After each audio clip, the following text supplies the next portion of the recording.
নমস্কার বন্ধুরা, আশা করি আপনারা সকলে ভালো আছেন। আমি খুব ভালো আছি।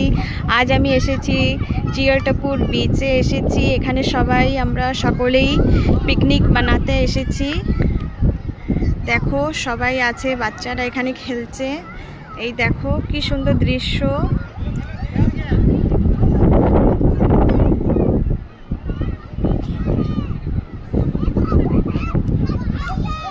এই দেখো এখানে জলটা কি সুন্দর লাগছে। দেখো এই দেখো ঢেউ আসছে ওখান থেকে কি সুন্দরভাবে। প্লিজ আপনারা লাইক করবেন, শেয়ার করবেন অ্যান্ড সাবস্ক্রাইব করবেন আমার চ্যানেলকে। এই জায়গাতে এখন আমি ড্যান্স করেছিলাম, খুব রিস্কি ছিল, তবু আমি করেছি। এই জায়গাটা খুব পিছলার ছিল। আশা করি আপনার সকলকেই আমার ভিডিওটা খুব ভালো লাগে।